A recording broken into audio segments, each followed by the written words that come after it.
In this video, we're just going to finish off the instrumentation for our Task 3 C composition. Now, we've been working on loads and loads of different techniques, and all of which are valid.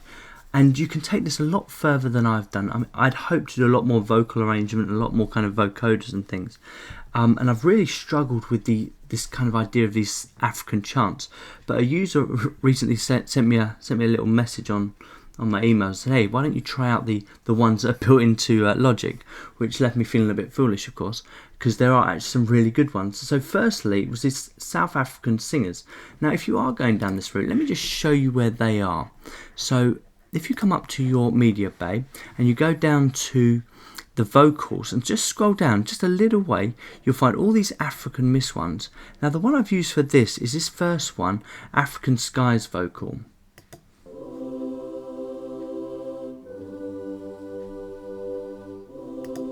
Now, the reason I've used this is because you can see that this is a MIDI part, so the chords that they're actually singing are in the key of C, so it doesn't quite work with my arrangement, so I needed to change the actual chords that I'm using. So once I kind of dragged this in onto this part here, then it gave me the flexibility to kind of change the chords and change the way I was arranging it. So if we scroll down to my notes section, you'll notice for my bridge and my chorus, which is up here, these are the chords that I'm using. So each one of these has to be changed.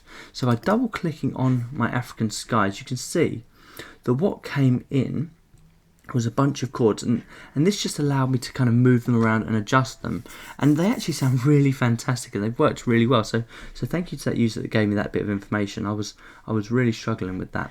So here's the first bit. Here's what they sound like. Let me just mute the other parts that I've kind of been working on and just show you the African singers first with the arrangement that we've got so far. So here it is.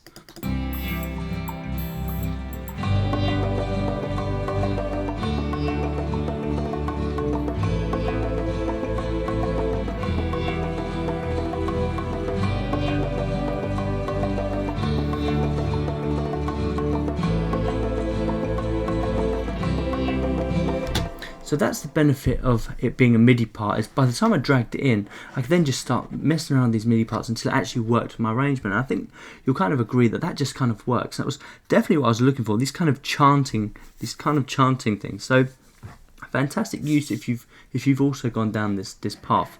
So that kind of covers, and I could have layered that with a few more bits and pieces, and if you looked at that kind of section, there's so many different ones that you could load up into your sampler and just have a little play around with. So what I then did is I got another message from another user that was saying, oh, we've only got Massive as part of our kind of things. What can we do? We're not using Logic, we're using Cubase. So I've actually put this extra part in just for them, and this was just a massive part just to show you the capabilities. Now, a lot of you probably won't have this, but ES2 or Prologue would do exactly the same. Okay, but I just wanted to put this in for their benefit and just say, hey, actually Massive is a fantastic tool, and just coming into the presets on their own, just by going to browser, you'll notice that you've actually got thousands and thousands.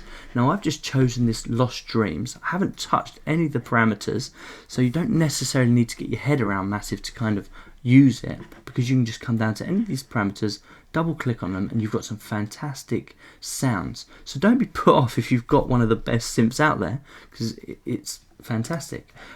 Here's what this one sounds like on its own, and I've just used this to reinforce my string section. So here it is. I'll just play the solo and then I'll play it with the strings. Hold on a sec, let me turn this off. That doesn't work.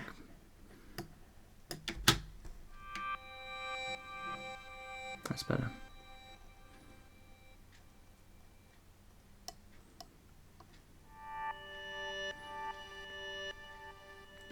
So it just adds that kind of dreamy, kind of mystical, spiritual kind of element to my piece. Let's play that with the strings and you'll see how it reinforces that balance.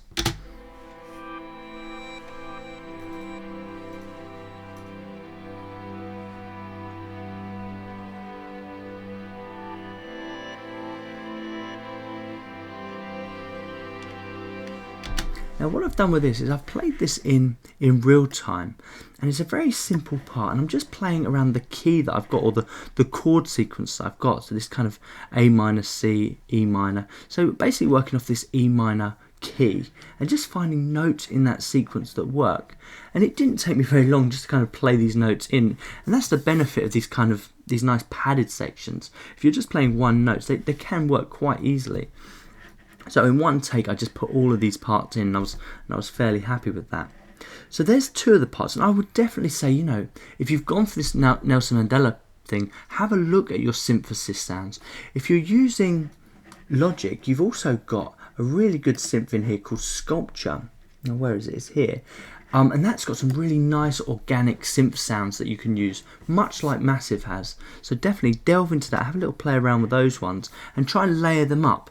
The only other thing we haven't looked at is other kind of arpeggiated parts and other kind of melodic parts. So what I've done for this final one, also playing around the key signature that my piece is working on for this bridge and the chords, I've just come up with this nice melodic pattern. Let me just unmute these ones as well. So I've just come up with this nice melodic pattern, kind of a solo bit, just to add a bit more to the actual arrangement, if you like.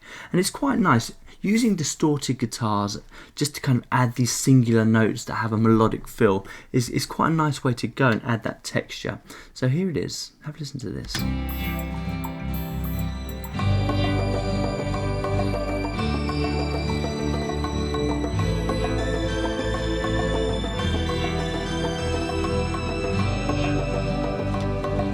And once again, that's just me playing in real time. Not the best part, but it's okay. I can still play around with that a little bit more. But it fits and it'll work. And I would definitely say to you guys, you know, for your arrangement skills, to kind of make this piece really interesting, have at least one section where you can actually have an instrument part rather than a vocal part, just to add up that kind of arrangement skills. Excuse me. So those are the extra parts I've put in. I definitely encourage you to go through your list of technology that you have to use. So if I scroll back to the top here, and I've written all mine in this list here of all the technology that I have to use and kind of put into this mix and fit within the requirements of the piece. Keep building up these layers. Now is the easy part, because you've got all the rhythm and because you've got all the structure down, melodic, harmony and everything else.